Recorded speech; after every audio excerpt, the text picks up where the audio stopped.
So I have to make an apology to you guys. I have focused a lot of the 100 plus episodes on this online marketing because it's everywhere. Everyone's doing it.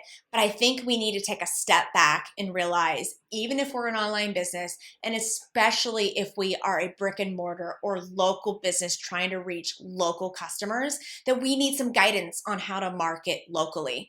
In this episode, I am pairing up with one of my favorite coaches, business coaches, Christine Tremblay, and it is a long one, but that is okay because there's a lot of great information for you guys to go through to make sure that you are marketing locally. I want to encourage you in your next quarter, in your next year, even just in the next day of your business, after you listen to this episode and you take notes, start implementing this. Do not forget this part of your marketing plan. Welcome to the Business Bites Podcast, the podcast for busy entrepreneurs. Whether you're an online entrepreneur or seeking after brick and mortar success, this podcast brings you quick bites of content so you can learn and grow anywhere you are.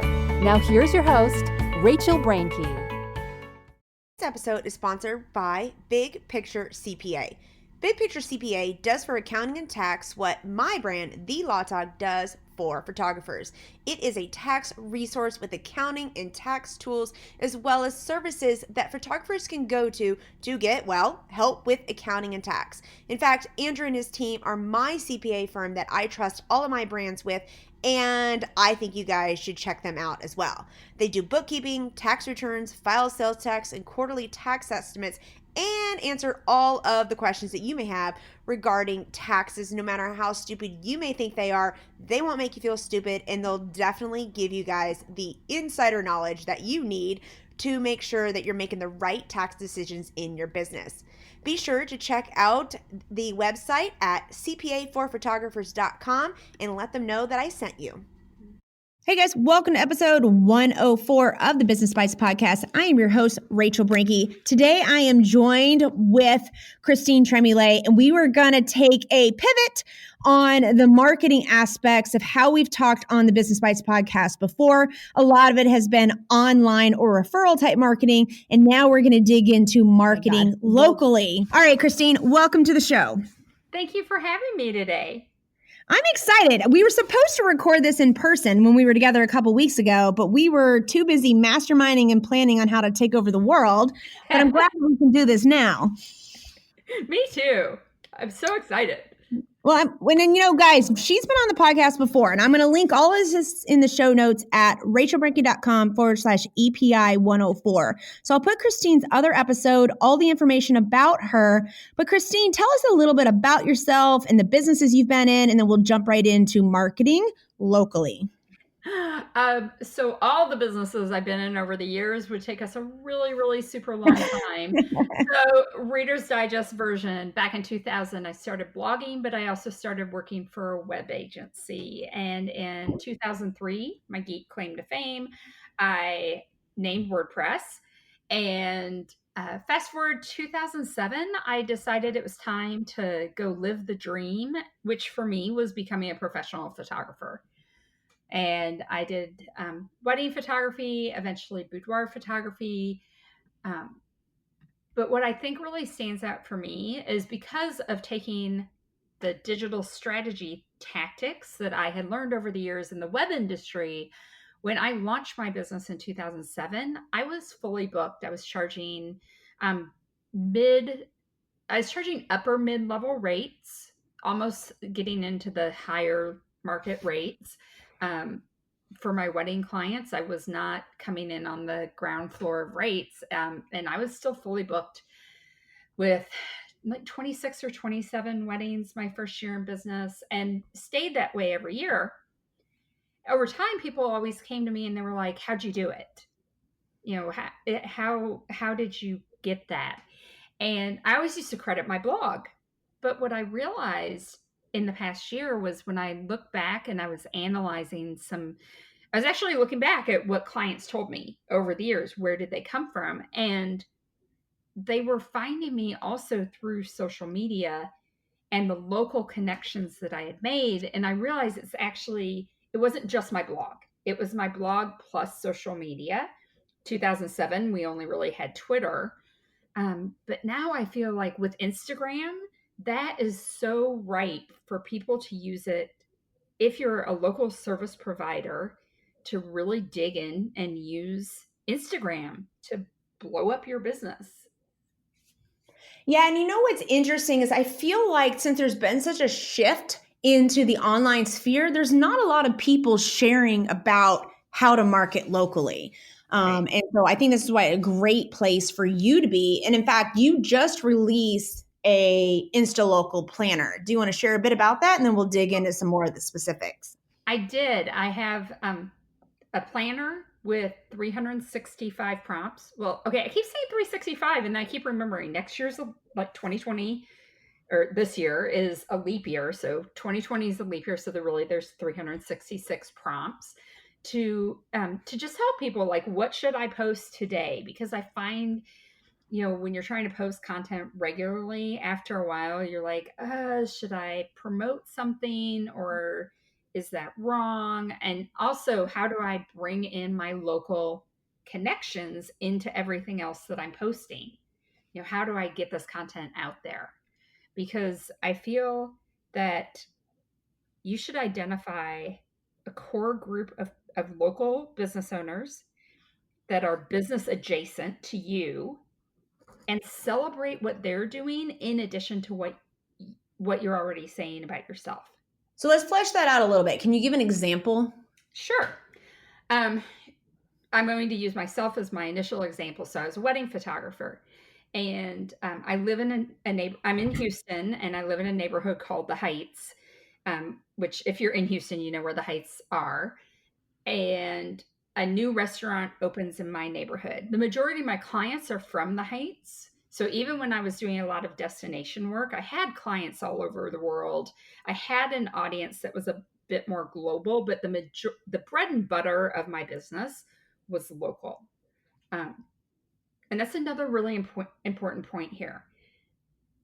There are there's different tactics being taught out there on how to use Instagram, but a lot of them are focused on growing your business globally, as if you were a product or selling a commodity. So if your business is selling a commodity and you want 1,000 customers every day, that's awesome. But for those of us that were like me, where there's a limited supply because I can't be put in a box and shipped to 7 different places at once. I guess that could be, Rachel and I both love like crime podcasts. So that's like a crime podcast in the making if I was put in a box and shipped 7 different places. It's cheaper than airfare. Right? So, but as a business owner, my business can only be in one place at one time because there is just one me. So, I know that my ideal clients right here in the Heights, or maybe they're outside the Heights in Houston, but they're familiar with the Heights. They love the area. It's something that means something to them. If a new restaurant opens, I go over there. I talk about how my husband and I had date night at this local restaurant. Maybe I post a few photos on Instagram. Then I'm not talking amazing, but I'm talking cell phone snaps on Instagram. But they're still so excited about what I shared about them that they then share my post. And then regularly, if I'm constantly commenting on their posts, liking their post, I'm showing up in their sphere, they're going to see more of my posts. They're going to get to know me better. It builds this whole referral network through Instagram, of where then, they talk about you, they talk you up, or they remember, let's say you're a plumber and they have a plumbing issue. Well, they remember the plumber that was actually talking to them. And that's it. Like, people hire people that they know, like, and trust. And what's interesting too is we're kind of talking about Instagram here, since you're writing prompts are for InstaLocal, but I'm just sitting here scribbling furiously, thinking about how this can change from microblogging and Instagram, putting it onto your actual blog, keying up the SEO, and then people Google, you start coming up, even if they're not looking for whatever it is you're offering. But let's say, like the example you just gave with the restaurant, maybe you did a review about the restaurant. Guess whose website comes up? Yours. Right. So, and I'm a huge fan. Create content once, repurpose it often. So while my prompts are geared towards Instagram, those same prompts can be used for Facebook, they can be used for blog posts. And I would encourage people, if you're writing a long post on Instagram, copy it, paste it into your blog, add a photo or two, and publish it, because Google isn't indexing Instagram, but Google will index your blog post. So, and 100%. anything you create in one place, create it in the other places, like just repurpose it all the time. So I love what you said about interacting in the sphere of this core group. How do you identify this core group? I always recommend looking at, first of all, if you have some clients and customers already, go look and see who they follow. Who do they follow that's in your market? And Instagram does that easy for you. You just go to their profile and it drops down and shows you. Here's other people you might want to follow. Or you can click where it says, who are they following? You can click that and see who they're following. You can also research hashtags that are being used in your local market. Like, what hashtags are people using? And then who's posting to those hashtags? Initially, though, my list always starts out with who are 7 or 8 people that I know that maybe I've met, or their businesses. They could also be businesses that you want to get in front of. You know, I even think about, so let's talk about as a lawyer, if you have a really local law firm, okay, well, like, who's there? Who do you want to be seen by? Who's a good connector? Who might be also in front of the people that you want to get in front of? And in reality, I think where I came up with the number of 8 was part of how all this gelled together was I have a coaching client that eventually became the president of her BNI chapter. So as we talked about how BNI worked, I was like, oh, that's exactly how I grew my business. I was just using Twitter at the time, and now I use Instagram for that. But as a place where I see somebody ask a question, I need this, and then I recommend somebody that I know. So just developing a local community is really important. And just an FYI, for you guys listening, if you don't know what BNI is, it's Business Networking International. And I think a lot of the chapters are set up a little differently from one to the other, but I know they primarily try to allow membership only to be one or a select few within like a specific type of niche or business. Right. That way it's not like 90% realtors and 2% doctors or whatever. You can go in there and you can find a broad variety of different businesses so that they can network with each other, exactly what Christine's talking about, but you don't even have to pay. Well, I think BNI can be really good. You know, it's like any organization. Right. Some chapters are better than the others. BNI has some really great benefits. I struggled when I was a full-time photographer. I struggled to find a chapter that didn't already have a photographer in it. So I never, and then I did find one group, but that's the other thing about BNI. If you're in a city that has multiple groups, you sort of have to find the group that's the right fit for you. But it's what sparked this idea of, oh my goodness, just, you have to connect with local people right in your market, because that coaching client that I was working with, she doesn't want to travel at all. I travel all the time. She doesn't want to travel at all because of just family commitments and other things. Plus, there's plenty of work right in her market. She doesn't need to travel, but she does need to connect with local people to get in front of her future clients. And that's where a lot of her clients come from. So what I love about what you're trying to bring to the table is all of this, finding the core group, getting the prompts, getting the content put out there. Because like myself, like I never have a lack of anything to say except when it's time for me to sit down and fill up my social media and blog. Then I'm like, oh, I don't know what to write about. But what would you recommend, you know, because they can get that help through your Insta local product and group. But let's give them some tips after they've done that marketing locally. How do they cultivate after you've gotten in that sphere of the core group? and you start getting attention, how do you cultivate those relationships? So that's another reason why I stick with that number of 8, because if you know this is, I tell people pick your core 8, but then also have this bigger network. The bigger network is you have a day where you can spend a lot of time networking with everybody. Fantastic. If all you can do is just talk to 8 people 3 or 4 times a week quickly on Instagram, that's awesome. It will start helping you show up and be seen in front of more and more people. And the hashtag thing is another huge thing. A lot of times it's tempting to use a hashtag that's being used 20 or 30 million times. You're never going to be seen. But if you look for these local hashtags, so a venue space is a great example. You might post something about a venue and use a local hashtag, and you might be found 3 months later. It's like SEO, where it has that longer term impact. It's long tail, impact to it, but your chances of being seen when you use hashtags that are used only 10 or 20,000 times are so much higher. So looking for, what are other hashtags that people are using? Also, by doing this is how I found out about local events coming up. Oh, that's a good one. Like a craft show that happened on a Saturday that I could go to, or a marketing event, like a social happy hour type of thing.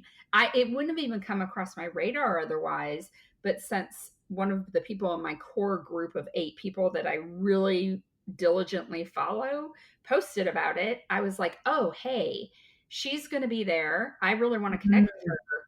And again, don't be a creepy stalker.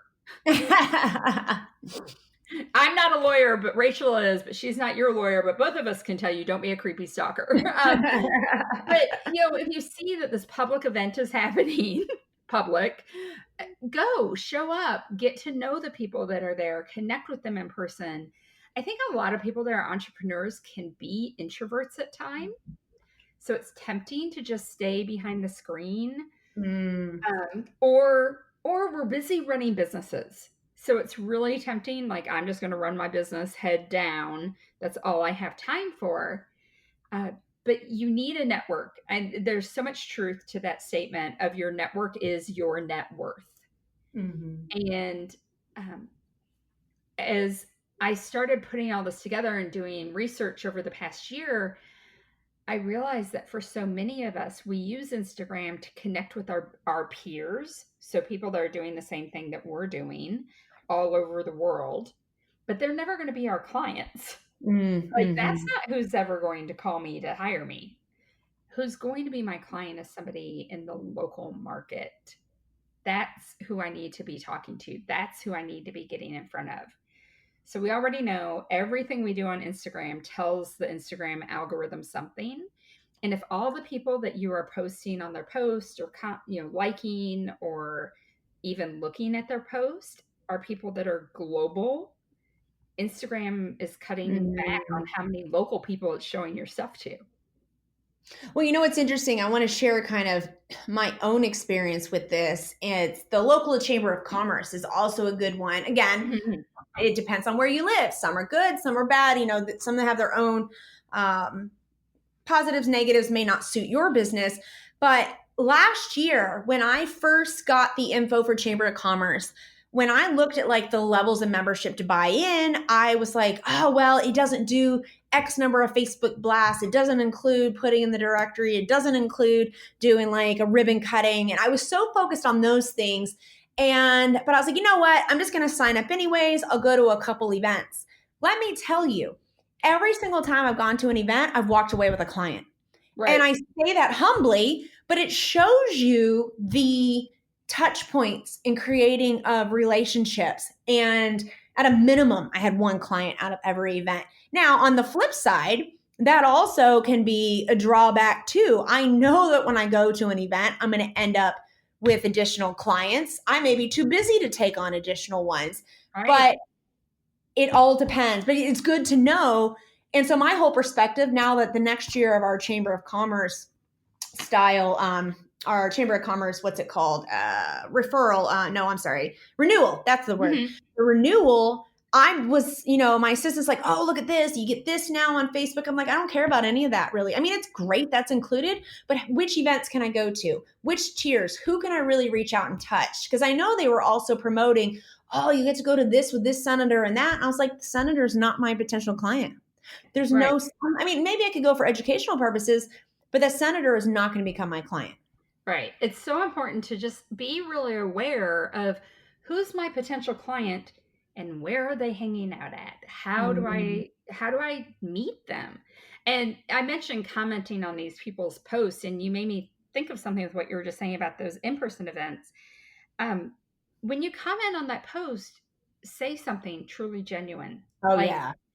I went to your restaurant, I love this food, or I've been to your shop and I bought some stuff, or like whatever it is that you're going to say something genuine, not just heart, nice post, because those things they look like bots.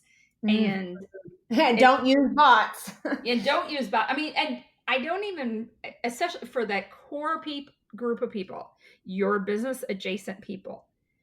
I don't feel you can even outsource that work. I'm all for outsourcing, but I feel like those have to be truly genuine connections. They have to be connections where you're like, I'm the business owner and I want to talk to the business owner.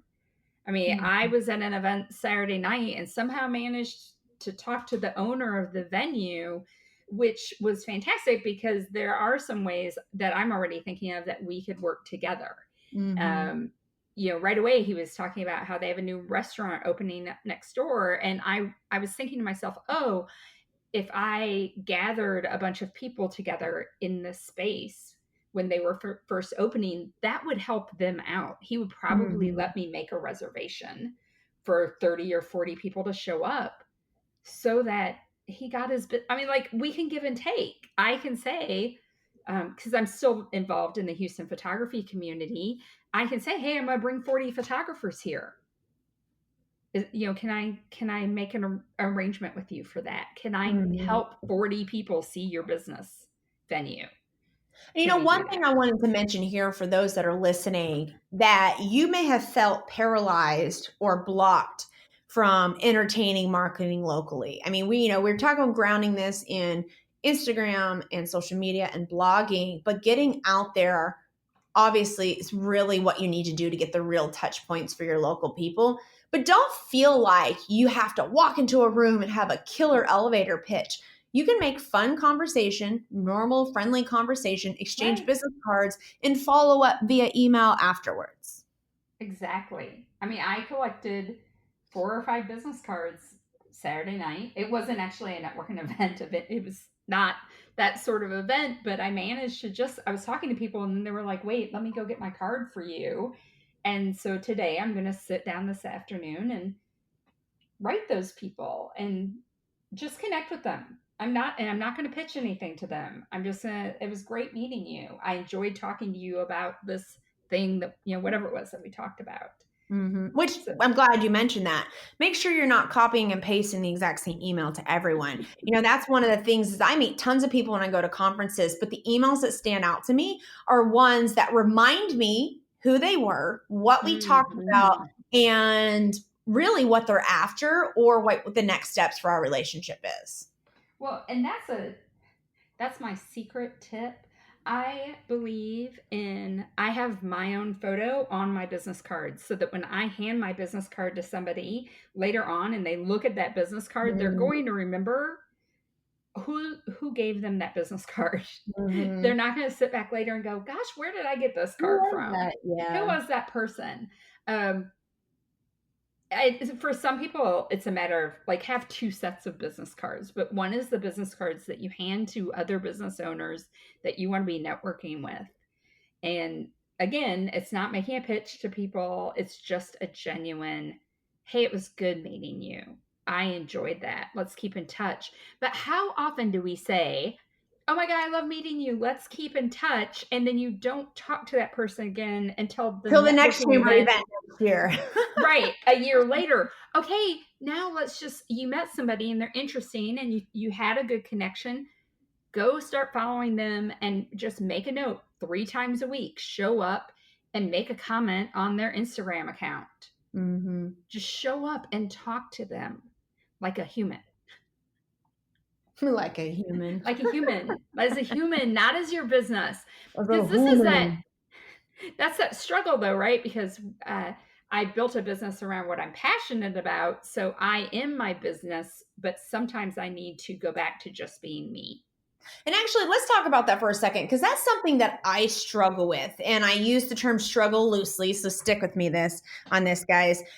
I have built such a personal brand, much like you, that when people come, they want me. And like my other associates are not a good replacement. They want me. So how should somebody that is perhaps running a business similar, but doesn't want to have to be committed to go into every personal, event themselves, or to have to be on the hook every time with a client simply because we only have 24 hours in a day and you need to scale, not because, you're too good for it or don't want to.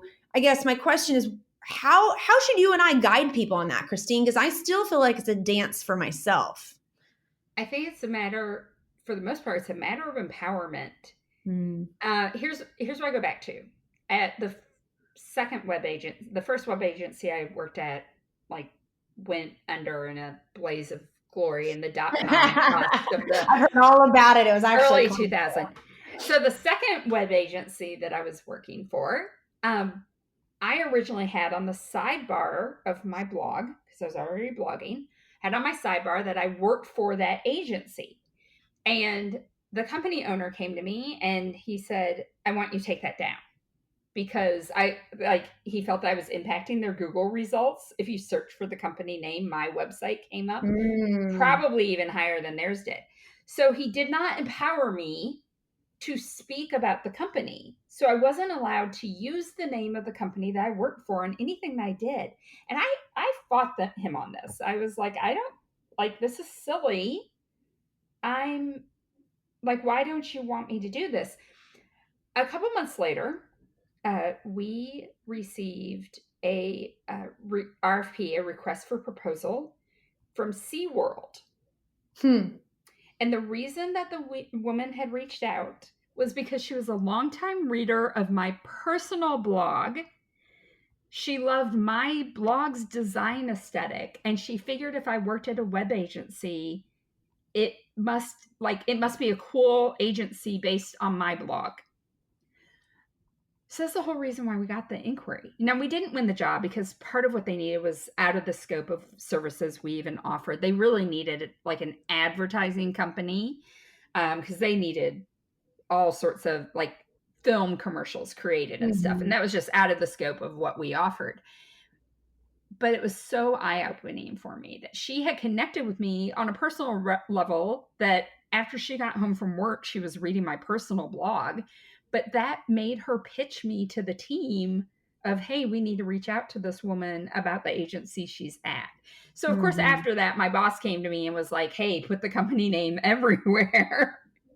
But I think a lot of times we don't necessarily empower. Like in your case, your associates could probably be going out there as, saying, this is who I work for. They can be standing up and also be representatives of the brand. And we've kind of also been doing it like a funnel. Like I'm the face that goes out there and does the majority of the client development and procuring. And then like I'll be a part of the initial first call, and I still have to. It's kind of a little different, I guess, with legal stuff because I'm essentially the broker, the managing partner. I have to still check on all their work, but they do majority of the work then. And these are for those that aren't directly from, my clients, but the associates take it on. And then at the tail end, I come in to make sure everything is all good. So I throw that out there, hoping that maybe that helps some people who may be struggling with this that's sort of the workflow that we did at the, I've never considered it from that angle, but that's really the workflow that we did at the web agency. I talked to them at the start. I talked to them about their digital strategy. I was effectively the salesperson. So I was the reason why they were buying. I was the person they were connecting with. They loved talking to me. They really wanted to work with me, but I wasn't their project manager. I wasn't the one doing the design. I wasn't the one doing the programming. So we had to transition them from me to the person that was the project manager. So I would, like you said, I would be in the first call and I would hype up the project manager and what an expert they were and how awesome they were. And then I would back out, but I would still occasionally check in. I'd let them know that, I wasn't just running off. And then we had a closing meeting normally at the end of the project where I was back on it, so that we could go over the strategy I proposed. Had we hit all the targets? Had we met all the goals? And were they still happy? And by the way, the reason I'm having Christine and I to flesh out this after the whole like sale or engagement or whatever is because that's still part of marketing. As it is. Much as you can inject yourself or your brand, whatever messaging that you're putting out there and carrying that experience through, then those clients become the on the ground marketers for you. All right. And like, great as I'm thinking about, like I met the owner of our air conditioning company. It's a very critical company in my life living in Houston. I met the owner of the air conditioning company, and so that's who I connected with and that's who I bonded and that's why I trusted his company. But I also know he's not the person that's showing up on Friday to do the work on my air conditioning unit or, my heating unit or whatever it is. Like he's probably not the person that's going to show up, but it's still really good practice. Like if he shows up later on and says, how'd it go? Because we can still have a service business and have 20 employees, 50 employees under us. And it's still just a local, but I shouldn't say just. It's still a local business. We're not traveling across the world. Or we're not even traveling across the state. We are just in this local market where we're working. And what's interesting, and perhaps we should have started the conversation at the very beginning with this. I think sometimes it's easy for entrepreneurs to get frustrated with marketing locally. Because we already mentioned there's so much education is about like across the world, across the web type of marketing. Right. But they also are thinking it's a finite set of clients or customers. It is, but you guys have heard me talk about in other episodes, magic of the client avatar, having a good solid USP. And I think a big importance within that, the framework, you have to realize you have to have a certain size pond to fish from. And the smaller the pond, the quicker and easier you can catch those fish. So don't be discouraged if you're having to market locally, whether you're in a small town or massive big town, that's still smaller than trying to throw a net out onto the big interweb. Right. Well, an awesome example. I'm in Houston. It is the 4th largest city in the nation, in the United States. But the city is also 600 square miles. It's massive. Mm-hmm. When I used to live on the northwest side of town, I didn't market at all to the southeast side of town because that would have been like an hour to an hour and a half drive for me. I didn't want to drive that far. And part of why we moved to the neighborhood that we are in now, when we moved to the Heights, was because this was the majority of the venues I was working at were nearby. The majority of my clients were booking those venues, and that was where I wanted to be. Now, once I hit the point where I couldn't serve all the inquiries that were coming in that wanted to book, I might bring on an associate that's out on the west side of town and have her serve that market under our brand. I might have somebody on the south side of town who serves that market under my brand.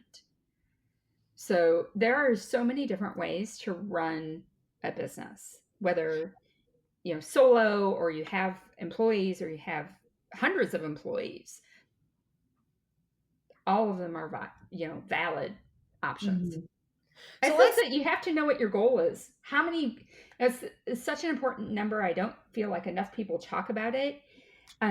Because initially when we're marketing, we're just like, I want everyone. Yeah, to yeah. own No, me. it's hard to tell people no or cut someone off. Right. But when I actually, weddings, great example. I only wanted to book 25 a year because that means I want 26 a year because then I get 26 weekends off.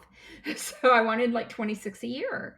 I didn't want or need everyone to look at me. That's actually one of the first things I have people do in my course is to figure out their monetary goal and their number of client goal, because that dictates how big of a pond do you need.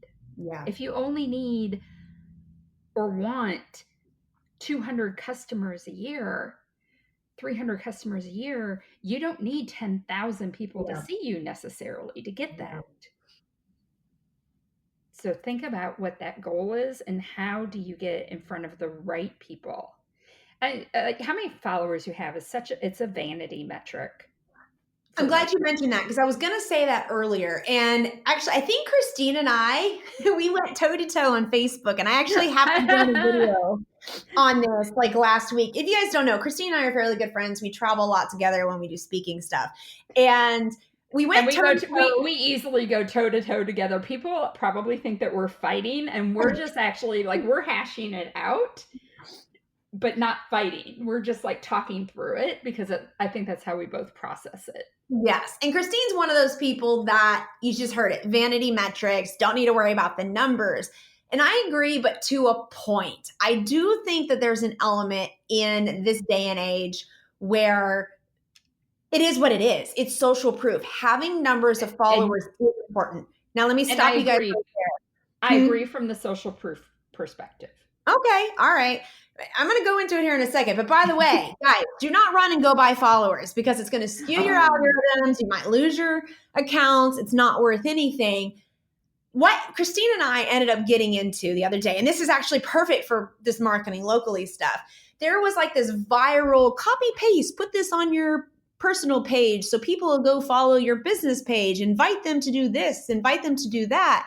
And Christine's position was, this is bad for marketing. You're not going to get the people. Everything that she was just talking about. It's not how I don't feel.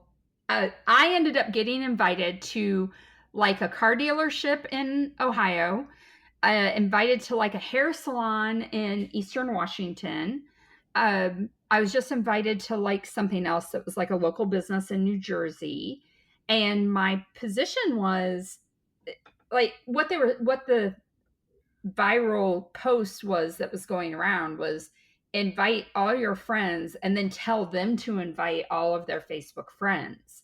Well, that's fantastic if all of their Facebook friends are just local, but I don't need to be invited to like somebody's business page in Ohio. I will never. And that's for marketing locally. And this is where the big thing was. And we ended up realizing we were kind of talking past each other. We were both getting down to the sentiment of, yes, call to action. Invite people to like your page because you never know when they're going to need a car, they're going to need a lawyer, etc. But what Christine just said, if you are a local, well, I'm paraphrasing, this is what I gleaned from what you just said. If you are a local based business, obviously you're listening to this podcast, you're looking how to market locally. You don't necessarily need someone inviting their great Aunt Sally in Seattle when you're living in Washington, D.C. and doing business in Washington, D.C. Right. And I feel, and my comment was actually pretty specific to Facebook, but Instagram is owned by Facebook. So we don't know how much of the team is going back and forth. But I feel like if you're a locally based business, but you have 5,000 followers that are all over the globe, I feel that Facebook does not reward you for that. Yeah. Because they're not the followers that are actually going to become buyers. And having somebody like your page, but then never engage with your page. So let's say I had liked the car dealership in Ohio, but I'm never going to go back and engage with their page ever again. So they've got a special on cars this Saturday, as a, model year-end blowout. Cool. I'm not going to Ohio for it. And I think the key thing, the takeaway of this to integrate into marketing locally is going back to your sales copy. And copy is not just the selling portion, it's the creating of the connection, authenticity, but reinforcing over and over. If you're a local based business, what do you need to be sharing in that info? Where you're locally based. Right. And you know what? And a lot of times I don't see it. I don't see it on websites. I do this. Yes. Correct. Well, and Business Bites is not a local business. No. My course, InstaLocal, that's not a local business. I've actually had somebody come back to me and say, well, Christine, you're teaching this, but your Instagram account is doing this. And I said, yes, because I sell something that is a global commodity, not local focused. Now, I do have a second business that is local focused. And so these are the tactics I use on that local focused business. And more importantly, everything I teach, I've tested. I've been effectively testing it for 20 years, or as new platforms come up. Like, I test this stuff before I teach it. I don't just, pop up an idea. I have other people test things, not just myself. And and the thing with that is it's hard to remember every time you go to write something, if you're trying to locally target, your location, who you're talking to, and what your unique selling proposition. That's a great formula. Mm-hmm. Many times, and I am guilty of this, I'm like, I don't want to say the same thing over and over. Guess what, though? You're the only person that's seeing it over and over because you're the one writing it.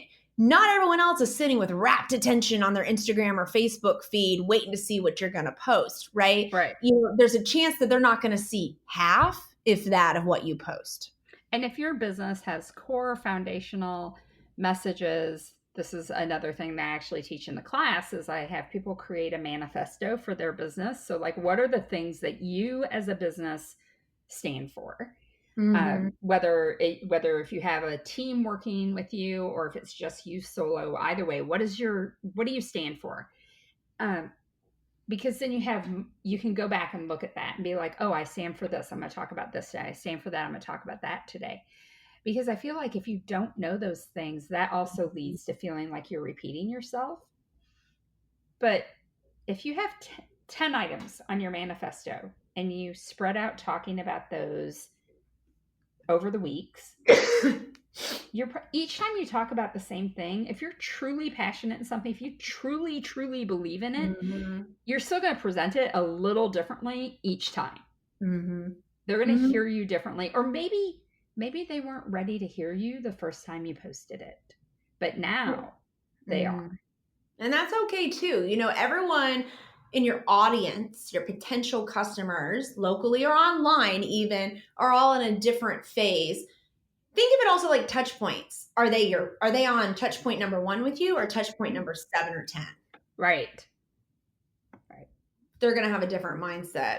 They're going to have a different mindset. Or if they just had something go wrong the day before where now they need help, maybe they didn't need help the first times they saw you, but now they do. And I'm in one of those fields that's like that. I feel like the majority of people that come to us in a reactionary standpoint. And so it can become frustrating for me. I've been putting out podcasts. I've been putting out this for years. Why didn't we be proactive? But sometimes, especially in something like this, people just don't know, or they just can't get their head around. They have a block or whatever. And so their approach when they come in the door and how I respond to them is going to be different. And I just have to remember, they haven't seen the 104 podcasts that I've already recorded. I have to start from a blank slate. And I think it really takes some intuition. And I have to consciously remind myself of that with clients. So I will always ask them, what do you know about me? What do you know about my business? And what do you know about this type of law? And it gives me a good starting point so that I'm not talking over them or under them either. Right. Because I've had that happen where I start to tell somebody something and they're like, oh, I already saw that. Now, a great lesson I learned, I write much like I speak. Mm-hmm. And I tell people, I said, if there's something that you talk about in every single sales meeting that you have, that should be a blog post and Instagram post and Facebook post, etc. But you should put it out there. You should put it on your website. And for some people, the hesitation is, well, then it won't be fresh and new to my potential client when I do say it to them in the meeting. And I'm like, you know what? That's okay, because there's actually a psychological benefit to that. Yes. When they hear it, they're like, oh my God, I'm so smart. I'm in the know, because I already knew that. You're actually giving them a chance to be the hero. So it's okay. It's okay if they hear you say it 7 times. It's okay. Because then they get to feel really super cool because they knew that. Mm-hmm.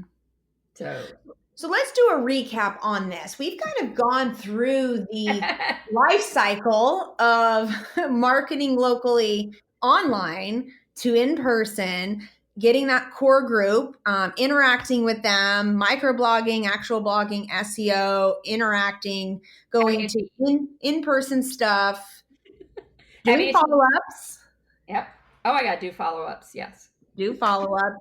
And then also making sure that you always inject in your marketing your unique selling proposition. Make sure it's phrased who you're trying to talk to, and also your location. Location is so super important. And by the way, when we say location, like things like on Instagram, and maybe Christina, I should throw this to you, is putting the location like at the top where it says add location. Is that enough, or should I be putting it in my caption? I feel like location at the top helps, but then use location specific hashtags. Like not necessarily, so Rachel and I went to Austin together. Yes, it's cool if you put Austin in the caption, but then I would also put like some Austin specific hashtags, or in my case, Houston specific hashtags. Caveat to that hashtag thing though. Say you're a business owner in Houston with me. Let's say you are me, and I've got a Houston business, but now I want to open a location up in Chicago. But everything I'm posting is still like a Houston related photo. Maybe one of my photos is the Houston skyline. If I put a bunch of Chicago hashtags on that, Instagram is smart. It knows what's in your photo. And Instagram would not reward me for that behavior. That post is not going to get the reach to the Chicago audience that I'm desiring. Like, be careful using just random hashtags. If I'm posting about something in Houston and using Houston hashtags, the photo should be something in Houston.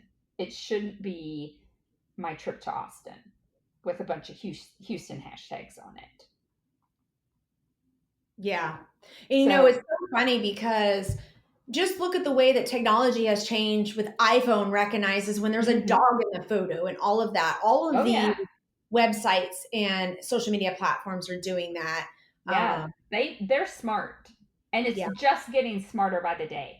So you trying to like game the system, I'm going to put a bunch of... It's not going to work. It's not going to work.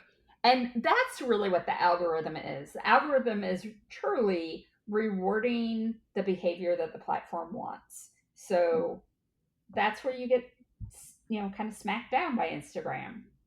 Oh, you put a bunch of hashtags on this that are for Chicago, but it's a picture of the Houston skyline. It makes no sense to me. So I'm not going to show it to people.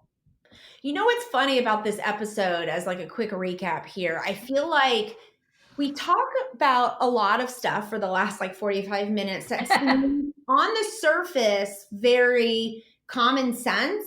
But when Christine and I work with clients or even within ourselves, it's not being played out like it's common sense. It's being ignored or done wrong, like this hashtag thing that Christine's talking about. So I really, really encourage you guys to take this episode, re-listen to it. We'll have the outline. We'll have notes at rachelbrinke.com/EPI 104. And I also really encourage you guys to check out Christine's stuff. She is one of the most trusted people that I go to when I have questions for stuff. And marketing locally is so important. And even if you're an online-based business, guess what? Online is still including in your local area. Get to know your local people too. You can't just sit behind a computer all the time. You will leverage networks so much more by being in person. And so, yeah, Christine, do you have like one last killer imparting tip that you want to leave with them today? I'm actually going to point right back at what you just said, because I've watched people in my Houston market grow their businesses globally, people that sell products, because they started though with the local market. They started with talking to the people locally, and they became friends with people, and people really liked them. And then those people became their super fans, became their advocates, their champions, and really spread the word for them. So yeah, take advantage of getting to know the people that are local to you, no matter what you're doing. Love it. Well, Christine, thank you so much for this. Guys, make sure you dig into the Business Bites Facebook group. We will also have Christine in there so you guys can talk about this, bring other tips to the table of what's worked for you, questions you have, and I will see you guys next time. Thanks for joining Rachel on this episode of the Business Bites. For show notes, a list of recommended tools, or referenced episodes, you can find them at businessbitespodcast.com. Until next time.